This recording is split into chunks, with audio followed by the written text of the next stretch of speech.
This was when I was in boot camp. It was week 5, and so I was brand new to the company. Nobody knew me from Adam. And I noticed that my first few weeks in boot camp, I was assigned a bunch of bugs to fix, and it turned out that like 3 out of the 5 were obsolete. Someone had already fixed them, or the code had been refactored and just wasn't an issue anymore. And so I realized that there were actually a lot of bugs in the bug database that were kind of, they were cruft, basically. And if you, like, bugs don't sound like a very sexy thing, but if you are determined to ship high quality software, one of the things you need is information about what is your state. Like, what is the state of my software?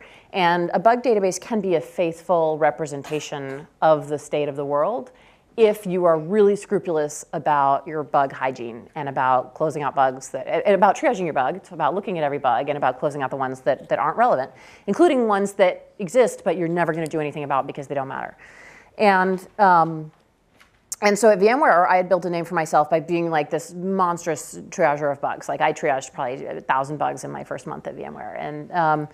And you know, at Facebook, I was walking into a much more mature environment that already, you know, had a lot of bugs open. And I also had sort of reflection in hindsight that it's just not, what I did at VMware didn't really work for me, but also wasn't incredibly scalable. And so I wanted to try something new. I wanted to try automating bug triage in a way, and writing a script that would essentially, if a bug had been untouched for 3 months, at Facebook things move so fast. If something's been untouched for 3 months, it's a pretty good sign that it's irrelevant.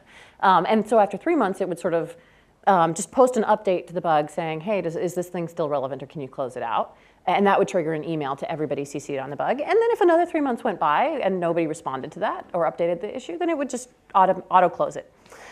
So I was building this, I called it the Task Reaper, and I was writing this script and I was testing it.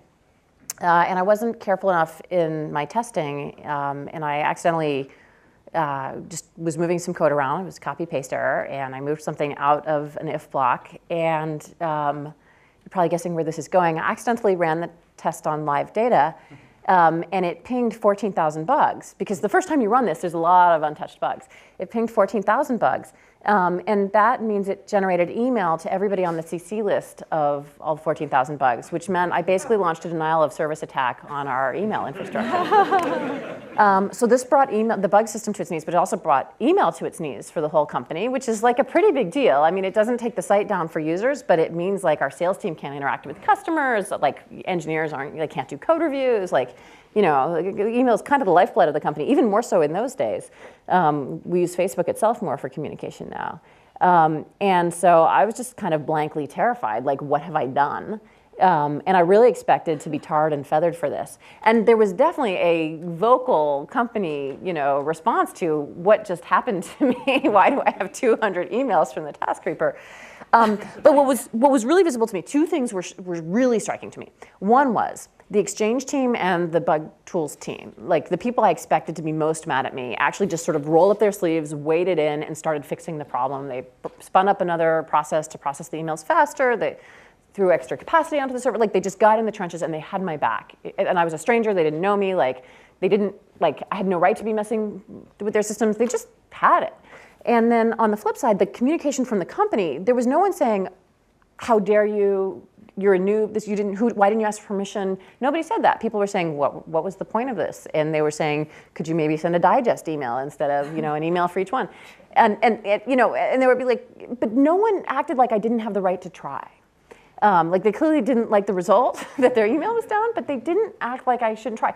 And it was like a light bulb went on in my head. I realized, oh my God, this is what lets this company still innovate, even when it's already, at that time it had just passed 500 million monthly users. And like, if any company, like, it was just successful. I'm like, why does Facebook still have appetite to mess with this thing that is so successful? Why do we launch, like, you know, complete redesigns of the homepage when the homepage is already the most trafficked piece of property on the web?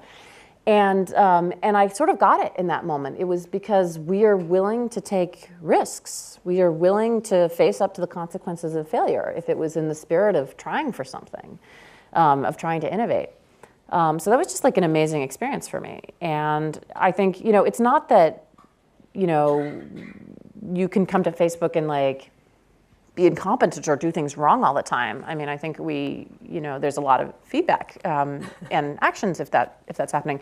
But we view it as every employee's right to try things, to take risks.